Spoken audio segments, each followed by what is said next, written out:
नमस्कार विद्यार्थी मित्रांनो. आज आपण गणित विषयाचा पुढचा घटक बघणार आहोत, वजाबाकी. आता पहिलीपासूनच्या मुलांना वजाबाकी येते. पण स्कॉलरशिपच्या परीक्षेला साधी वजाबाकी येणार का? तर नाही.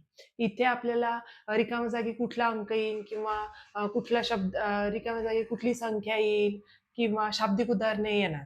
तर त्या त्या अनुषंगाने मी ह्या व्हिडिओमध्ये वेगवेगळ्या प्रकारची उदाहरणे घेणार आहे. म्हणजे तुम्हाला स्कॉलरशिपला कुठले कुठल्या प्रकारचे प्रश्न येऊ शकतात ह्याचा अंदाज येईल. सर्वप्रथम आपण बघूया, साधी साधी एक संख्या घेतली 7,000, त्यातून मी 2,097 ही संख्या वजा करते. ठीक आहे. 7,000 घेतली. 7,000 ही मोठी संख्या आहे, त्यातून छोटी संख्या घालवणार आपण. किती? 2,097. ठीक आहे. आता एकक स्थानापासून सुरू करायचं. एकक स्थानी 0 मधून 7 जातात का? नाही. मग मी काय करते, 0 खोडते आणि वरती लिहिते. 0ने त्याच्या शेजारच्याकडे 1 मागितला. त्याच्या शेजारी कोण आहे? 0च. त्या 0कडे पण द्यायला काय आहे का? नाही. मग तो पण 0 मी खोडते, वरती लिहिते. आता ह्यानी पण ह्या शेजारच्या संख्येला मागितला 1, पण त्याच्याकडे पण काही द्यायला नाही, तो पण 0च आहे. मग आता ह्या 0नी 7 कडे 1 मागितला. मग 7ने त्याला 1 दिला आणि 7 कडे किती राहिले? 7 मधून 1 गेले, 6 राहिले. आता ही 10 ह्या शेजारच्या 0ला 1 देते. मग त्याच्याकडे किती राहणार? 9. ह्याच्याकडे झाले 10. त्यानंतर ह्या ह्या 10नी ह्याला 1 दिला. म्हणजे त्याच्याकडे राहिले 9 आणि ते झाले 10. आता बघूया. 10तून 3 गेले, सॉरी 10तून 7 गेले, 3 राहिले. 9तून 9 गेले, 0 राहिले. 9तून 0 गेला, 9 राहिले. आणि 6तून 2 गेले, 4 राहिले. समजलं? म्हणजे ज्यावेळी छोट्या संख्येतून मोठी संख्या घालवायची ना, त्यावेळी आपल्याला हातचा घ्यायचा असतो शेजारच्या संख्येकडून. शेजारच्या संख्येने 1 दिला तर त्या संख्येकडं 1नी कमी संख्या राहते. म्हणजे आता 7,000 मधून 2,097 गेले, किती राहिले? 4,903. वजाबाकी मधला दुसरा प्रश्न बघूया. 39,180 मध्ये किती मिळवावेत म्हणजे बेरीज 68,904 येईल? आता ह्यामध्ये ही संख्या दिली आहे, उत्तर दिलंय आणि कुठली मिळवायची ती आपल्याला शोधायची. तर ती जी संख्या जी आपल्याला शोधायची ना, तिला मी x मानते. ठीक आहे. आता आता आपण हे जे शाब्दिक गणित आहे ना, तर ते आपण संख्येमध्ये मांडूया, एक समीकरणात मांडूया. 29,180 अधिक x मिळवले असता किती येत उत्तर? 68,904. आता एक लक्षात घ्या, आता आपल्याला व्हॅल्यू शोधायची आहे एक्सची. मग काय करायचं, ह्या एका साईडने डाव्या बाजूने फक्त आपल्याला एक्स एकटाच ठेवायचा आहे. बाकी सगळ्या संख्या उजव्या साईडने घालवायच्या. आता 39,180 ही कशात आहे? बेरजेत आहे. जेव्हा ते बरोबर चिन्हाच्या पलीकडे जाईल ना, ते वजाबाकीत जाईल. बघा आता एक्स इथंच ठेवला, 68,000 पण तिथंच आहे, 904. मग आता ही संख्या बेरजेत आहे ना, म्हणून मी इकडे काय करते, तिला वजाबाकीत घेते. 180. कधी पण ज्यावेळी समीकरणाच्या डाव्या हाताची संख्या उजवीकडे जाईल किंवा उजवीकडून संख्या डावीकडे येईल ना, त्यांचं चिन्ह बदलतं. म्हणजे ज्यावेळी ती बेरजेत असती ती वजाबाकीत जाती, वजाबाकीत असेल तर बेरजेत येणार, गुणाकारात असेल तर भागाकारात येणार आणि भागाकारात असेल तर गुणाकारात येणार. मग आता म्हणून बेरजेते म्हणून इकडे गेलं वजाबाकी. आता यांची वजाबाकी करूया. एकक स्थानची एकक स्थानाशी वजाबाकी, दशक स्थानाची दशक स्थानाशी. तुम्ही सरळ इथं लिहून तुम्ही वजाबाकी पण एकाखाली एक लिहून वजाबाकी करू शकता. तुम्हाला समजण्यासाठी मी इथं सेपरेट करते वजाबाकी. 904 वजा 3,9,1,8,0. आता 4तून 0 गेले, 0. 0तून 8 जातात का? नाही. तर वरती 0 लिहिला आणि 9 कडून 1 मागितला. 9 कडे राहिले 8, ह्याच्याकडे 1 दिला. 10तून 8 गेले, 2 राहिले. 8तून 1 गेले, 7 राहिले. आता 8तून 9 जातात का? तर नाही. 8 छोटी संख्या आहे ना 9 पेक्षा. मग 8 वरती लिहिते आणि 6 कडून 1 मागते. 6ने 1 दिला, 6 कडे राहिले 5. 8तून 9 गेले, 9 राहिले. 5तून 3 गेले, 2 राहिले. म्हणजे किती उत्तर आलं आपलं? 29,720. म्हणजेच 38,180 मध्ये मी 29,720 जर मिळवले तर उत्तर काय येतंय मला 68,904. असे कुठलेही उदाहरण आले ना तर त्याचं व्यवस्थित समीकरण मांडून घ्यायचं. जी संख्या शोधायची आहे तिला x मानायचं आणि असं उत्तर तयार करायचं. म्हणजे इथं आपलं उत्तर किती आलंय 29,720. रिकाम्या चौकटीत समान अंक आहे तर तो अंक कोणता? आता इथं 2 चौकटी दिल्यात. एक प्रश्न दिलाय, एक संख्या दिली आहे, त्यातून दुसरी वजा केली आणि हे उत्तर दिलंय. पण या संख्येतील 2 अंक मिसिंग आहेत. तर मग त्याऐवजी चौकट दिली आणि त्यांनी काय लिहिलंय की हे जिथे जो अंक असणार आहे ना तो एकच अंक आहे सेम सेम. मग त्यांनी ऑप्शन दिलेत ना आपण काय करूया एक एक अंक त्यात टाकून बघूया उत्तर येतंय का. ठीक आहे. सर्वात पहिला आहे 4 आहे. आता मी या चौकटीऐवजी काय करते 4 टाकून बघते. 4 हा बघूया 4 ने उत्तर येते का. मग आता 4 5 पेक्षा लहान आहे तर मग मला हातचा घ्यायला लागणार. मी हा 4 इथं खोडते आणि शेजारच्या 4 कडून मी 1 मागते. शेजारच्या 4 कडून 1 घेतला आणि त्या 4 कडे राहिले 3. आता 14तून 5 गेले किती राहतात 14तून 5 गेले की 9. मग इथं उत्तर किती 1. म्हणजे माझं हा ऑप्शन हा चुकला. मग हे नाही येणार उत्तर. त्यानंतर आता दुसरं बघूया दुसऱ्या संख्या टाकून बघूया 8 टाकून बघूया आता 8.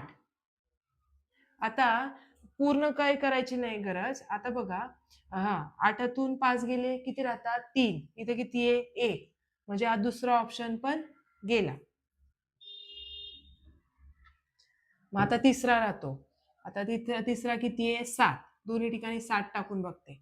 7तून 5 गेले किती राहतात 2. इथे किती आहे 1. मग हा पण ऑप्शन गेला. राहिला 6 एकटाच राहिले म्हणजे हाच ऑप्शन असा तरी आपण बघूया त्यात टाकून. 6तून 5 गेले किती राहतात 1. इथे आहे 1 बरोबर. आता 6तून 8 जातात का नाही. तर मी हा 6 खोडते. हा 6 9 कडे 1 मागतोय. 1 दिला 9नी 9 कडे 9तून 1 गेला 8 राहिला. 16तून 8 गेले 8 राहतात. 8तून 2 गेले 6 म्हणजे हा ऑप्शन बरोबर आहे. अशा प्रकारचं गणित आलं ना तर मुलांना सांगायचं आपल्या की जे ऑप्शन दिलेत ना त्यातला प्रत्येक अंक टाकून बघायचा उत्तर येतंय का. आणि ज्यावेळी सपोज पहिल्या पहिल्या पहिल्या 1-2 ऑप्शन मध्ये जर उत्तर सापडलं तर बरं नाहीतर मग सगळे ऑप्शन आपण सॉल्व्ह करायचे.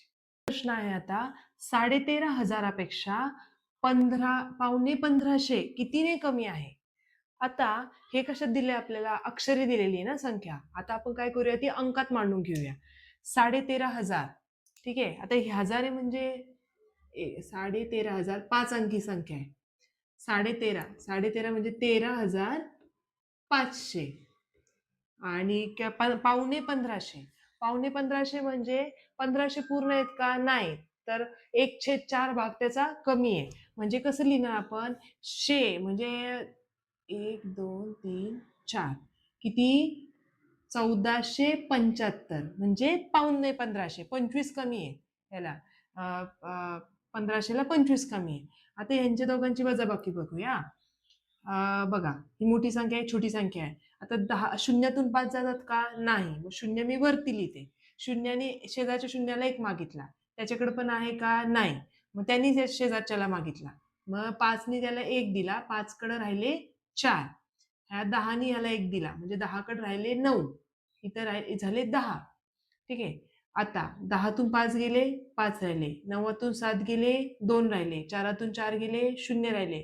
3तून 1 गेला 2 राहिला. 1तून काहीही जात नाहीये म्हणून 1 तसा लिहिला. म्हणजे मग ह्या दोघातला फरक किती आला आपल्या कितीने कमी आहे 12,025 ने कमी आहे. 13,500पेक्षा पावणे 1500 12,025 ने कमी आहे. मग अशा गणितात समजलं तुम्हाला जे अक्षरी आहे ते अंकी लिहायचं आणि कमी किंवा जास्त विचारलं म्हणजे वजाबाकी फरक काढायचा आपल्याला.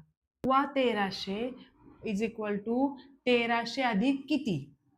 सगळ्यात पहिले ना आपण बघूया सव्वा पाव पाऊण म्हणजे काय म्हणजे तुम्हाला ह्याचं उत्तर सहज मिळेल. आता हा एक सपोज आपल्याकडे एक चपाती आहे ठीक आहे. तिचे मी 4 भाग केले 4. तर जो पाव भाग आहे ना हे म्हणजे सव्वा म्हणजे पूर्ण चपातीच्या 4 पैकी एक भाग म्हणजे सव्वा. आता त्या चपातीचे अर्धे अर्धे हे 4 पैकी 2 भाग घेतले त्याला काय म्हणायचं आपण अर्धा. आता या 4 भागांपैकी जर मी 3 भाग घेतले तर ह्याला काय म्हणणार आपण? पाऊण. आणि शेवटी हा झाला पूर्ण, है ना? ठीक आहे, समजलं? पाव, अर्धा, पाऊण आणि पूर्ण. आता हेच आपण आहे ना संख्येच्या रूपात मांडूया. मी धरते पकडा 100. ठीक आहे, 100चा 1/4 भाग, 1/4 भाग किती होणार याचा? 25. 100चा पाव किंवा सव्वा भाग, त्याला काय म्हणू आपण? 25. 4 वेळा 25 मिळवले की आपल्याला काय मिळतात? 100. म्हणजे त्याचा सव्वा किंवा पाव भाग किती असतो? 25. आता अर्धा, 100च्या निम्म किती? 2 वेळा 25 मिळवायचे. 25 आणि 25 किती? 50. ह्याला साडे पण म्हणतो आपण. सपोज बघा, 5.5, 17.5 म्हणजे 17 आणि अर्धा, किंवा 5 आणि अर्धा म्हणजे काय? अर्धा किंवा साडे, ह्यालाच काय म्हणायचं? निम्मा. म्हणजे किती? 100च्या केसमध्ये किती आहे? 100च्या केसमध्ये 50. आणि आता पाऊण आणि अर्धा मिळून किती बनणार? पाव आणि अर्धा मिळून किती बनणार? पाऊण. 25 अधिक 50 75. म्हणजे 100चा पाऊण भाग किती? 75. हे झालं 100च्या केसमध्ये. आता 1000च्या केसमध्ये लिहिणार कसं आपण? आता बघा, 1000चा पाव भाग किंवा सव्वा भाग किती? 250. 250. अर्धा भाग 1000च्या निम्म किती? 25 अधिक 250 अधिक 250 500. आणि याचा पाऊण भाग, या दोघांची बेरीज करायची. 250 प्लस 500 किती? 750 किंवा 750. म्हणजे हे काय झालं? हे ह्याचे 3 भाग झाले, पाव, अर्धा आणि पाऊण भाग. आता यांनी काय म्हटलंय? 1350. 1350 म्हणजे 1300 पूर्ण आणि 1000चा पाव भाग. पाव भाग किती? 1000चा 250. म्हणजे इथे किती येणार? 250. हेच तुम्ही आहे ना कुठलीही संख्या घ्या, ते आता किती? 1350 आहे ना, मग मी अजून 13,500 टाकते. 13,500 सपोज. साडे म्हणजे किती? अर्धा ना. मग 13,500 कसं लिहिणार? 13,500. त्याच्यानंतर 325 घेऊया आपण. 325 म्हणजे 300 अधिक 300 आणि त्यात किती मिळवायचे मला? 25. म्हणजे 325. हे झालं साडे, हे झालं सव्वा.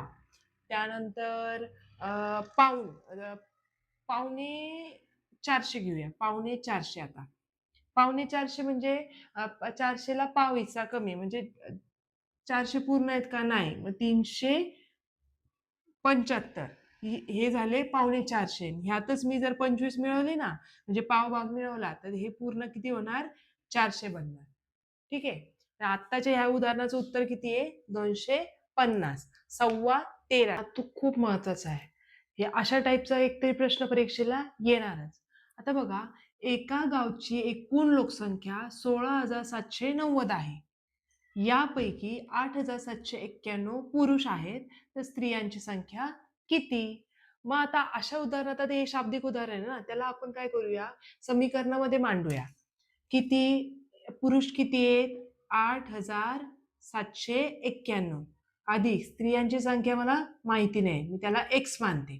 आणि ते दोघांची मिळून किती होती लोकसंख्या? 16,790. ठीक आहे, म्हणजे पुरुष आणि महिला टोटल किती आहे? 16,790. मी हे असं समीकरणात मांडलं. आता मी मागच्या उदाहरणातच काय सांगितलं? मला फक्त ह्याची ही बाजू ही पाहिजे ना संख्या, मग बाकीच्यांना सगळ्यांना मी त्या साईडने टाकते. एक्स इथंच लिहिला आणि 16,790 आहे तिथंच. आता ही जी संख्या आहे ना, त्याची आपण बाजू बदलूया. डावीकडून उजवीकडे जाणार. इथं कशात येते? बेरजेत येते. मग तिकडे गेला त्याचं चिन्ह बदलणार, ते होणार वजाबाकी. आता वजा 8,791. आता यांची वजाबाकी करूया आपण. इथं मी सोप्या याच्यात करते म्हणजे तुम्हाला समजायला. 90 वजा 8,791 हे. आता शून्यातून 1 जातो का? नाही. मग मी शून्यावरती घेतल्या, शून्याने ह्या 9ला 1 मागितला. मग आता 9 कडे किती राहिले? 8. 10तून 1 गेले, 9 राहिले. आता 8तून 9 जात आहेत का? तर नाही. मग मी काय करते? हा 8 खोडते आणि सॉरी, या 8ने आता काय केलं? 8तून 9 जातात का? नाही. तर मग हा 8ने काय केलं? या 7ला 1 मागितला. 1 दिला 7ने, 7 कडे राहिले 6. मग 18तून 9 गेले 9 राहिले. आता 6तून 7 जात आहेत का? नाही. मग 6ने शेजारच्या 6ला 1 मागितला. त्याने दिला. त्याच्याकडे राहिले 5. 16तून 7 गेले, 9 राहिले. आता 5तून 8 जातात का? नाही. मग ह्या काय केलं 5नी ह्या 5नी शेजारच्या 1 कडं 1 मागितला. 5 होतं ना इथं. मग 1 मागितलं. ह्याच्याकडे राहिले 0. 15तून 8 गेले 7 राहिले. आणि 0 आहे तसाच. म्हणजे किती आलं उत्तर आपलं? 7,999. ही झाली त्या गावातील स्त्रियांची संख्या. या अशा टाईपची उदाहरण ना अजून काय बदलून येणार माहितीये का? सपोज एका एका गावची लोकसंख्या आहे 16,790. त्यातली शिक्षित देणार अशिक्षित काढा. किंवा एका गावची लोकसंख्या सपोज 20,000 आहे. त्यातले स्त्री पुरुष मिळून आहेत 12,000. तर मुलांची संख्या किती? असं थोडं थोडं बदलून देणार. पण त्याच्यात आपण काही टेन्शन नाही घ्यायचं. आपण काय करायचं समीकरण मांडायचं आणि त्यातली जी संख्या आपल्याला माहिती नाही, जी शोधायची ना, तिला डाव्या बाजूला ठेवायचं आणि बाकीच्यांचे सगळ्यांचे इकडं चिन्ह बदलून त्यांना उजव्या बाजूला घ्यायचे. आणि ते काय असेल बेरीज, वजाबाकी, गुणाकार, भागाकार ते सगळं करून घ्यायचं आपण. ठीक आहे. आपण प्रश्न घेणार आहेत ना, तो पण खूप महत्वाचा आहे. अशा टाईपचं असं टाईपचं उदाहरण येण्याची शक्यता खूप आहे. आता बघा, सईने काय केलं 8,008 ही संख्या चुकून अशी लिहिली. ही किती आहे? 80,008 अशी लिहिली. तर तिचे उत्तर कितीने चुकले? म्हणजे आपल्याला काय करायचंय, आधी काय करूया आपण, किती लिहिली तिने? 80,008 अशी लिहिली ना. आणि लिहायची किती होती तिला? 8,008. 8,008 कशी लिहिणार आपण? 4 अंकी संख्या आहे ना. 4 रेषा काढल्या, 8,000. मग 8,000 आणि 8. 1000 स्थानावर दिल्या आणि मधल्या जागा रिकाम्या आहेत म्हणून त्यांना 0 दिले. म्हणजे तिला अशी लिहायची होती, तिने लिहिली चुकून अशी. मग आता कितीने चुकले म्हणजे आपल्याला फरक काढायला लागेल. मग आता मी काय करते, 80,008 मधून 8,008 वजा करते. उलट लिहित सुरू करायचं. 8,0,0,8 अशी लिहिली. ठीक आहे. म्हणजे आपल्याला चुकत नाही उत्तर. आता 8तून 8 गेले 0. 0तून 0 गेला 0. 0तून 0 गेला 0. आता 0तून 8 जातात का? नाही. मग 0 वरती खोडते. 0 आणि शेजारच्या संख्येला 1 मागितला. मग 8ने त्याला 1 दिला आणि 8 कडे राहिले 7. 10तून 8 गेले 2 राहिले. 7तून काही संख्या जातीये का? नाही. मग 7 आहे तशीच. म्हणजे उत्तर कितीने चुकले मग? 72,000ने उत्तर चुकले. आता पुढचा महत्वाचा प्रश्न बघूया की चिन्हांच्या जागी कुठले अंक येतील. आता इथे 2 संख्या दिल्या आहेत, त्यांची वजाबाकी दिली आहे. पण ह्या ज्या संख्या दिलेल्या आहेत ना, त्यांच्यातल्या अंकांच्या जागी आपल्याला काय दिलेत? चिन्ह दिले, गोल आणि त्रिकोण. खाली पण त्रिकोण आणि गोल दिलाय. आणि प्रश्न का विचारलाय? तर त्रिकोण आणि गोलच्या जागी कोणते अंक येतील? आता अशा केसमध्ये काय करायचं आपण? जे 4 ऑप्शन दिलेत ना, त्यांना एकानंतर एक बरोबर त्याच्यात त्या संख्येत टाकून बघायचे. त्या त्या त्या चिन्हांच्या जागी ते अंक टाकून बघायचे. आता मी सगळ्यात पहिला ऑप्शन बघते. गोलाच्या जागी 4 टाकेल, त्रिकोणाच्या जागी 5 टाकते. 4, 5, 3, 8, 9 वजा 1, 8. त्रिकोणाच्या जागी काय आहे? 5 आणि गोलच्या जागी 4 असा. आता मी ही वजाबाकी करून बघते की हीच येणार आहे किती वजाबाकी. बघूया. 9तून 7 गेले किती राहतात? 2. 8तून 4 गेले 4. उत्तर चुकलं. ह्या बाई इथं किती आलंय? 3. आणि आपलं किती आलं? 4. म्हणजे हा ऑप्शन रॉंग आहे. ठीक आहे, चुकीचा आहे. त्यानंतर आपण दुसरं टाकूया. त्रिकोणच्या जागी 4 टाकूया आणि गोलच्या जागी 5 टाकूया. आता 5, 4, 3, 8, 9 वजा 1, 8. त्रिकोणच्या जागी किती संख्या आहे? 4. गोलच्या जागी 5 आणि हे 7. आता वजाबाकी करूया. 9तून 7 गेले 2 राहिले. 8तून 5 गेले 3 राहिले. 3 मधून 4 जातात का? नाही. मग 3 खोडते वरती लिहिते. 3ने शेजारच्याकडून 1 मागितला. 4ने त्याला 1 दिला. 4 कडे राहिले 3. आता 13तून 4 गेले 9 राहिले. 3तून 8 जातात का? नाही. मग मी 3ने शेजारच्या संख्येला 1 मागितला. 5ने त्याला 1 दिला. मग 5 कडे किती राहिले? 4. आता 13तून 8 गेले किती राहतात? 13तून 8 गेले 5 राहिले आणि 4तून 1 गेला 3 राहिले. म्हणजे हे उत्तर आणि हे उत्तर सेम आलं की नाही? 65,932. म्हणजे हा ऑप्शन आपला बरोबर आहे. आता ज्यावेळी आपल्याला बरोबर ऑप्शन मिळतो ना, उत्तर बरोबर येतं ना, पुढचे ऑप्शन चेक करायची गरज आहे का? नाही. घटकातला सर्वात शेवटचा प्रश्न आहे. खूप महत्वाचा आहे बघा. एका संख्येत 8 दशहजार, दह म्हणजे दशहजार, 5,000, 8 श म्हणजे शतक, 2 द म्हणजे दशक आणि 0 1 ए म्हणजे एकक आहेत. या संख्येमधून 80,420 ही संख्या वजा केल्यास कोणती संख्या मिळेल? आधी ही जी संख्या आहे ना, ती बनवून घेऊया, मग यांची वजाबाकी करूया. बघूया, मी लिहिते तसं. एकक, दशक, शतक, हजार, दशहजार. ठीक आहे. आता बघूया किती दिलेत. दह 8, हजार किती आहेत? 5, शतक किती आहेत? 4, दशक किती आहेत? 2, एकक किती आहे? 0. आता ह्यातून ही ही झाली मोठी संख्या, किती झाली? 85,420. ह्यातून काय करूया? 80,420 वजा करूया. वजा केल्यास कोणती संख्या मिळते ना, लिहिते मी.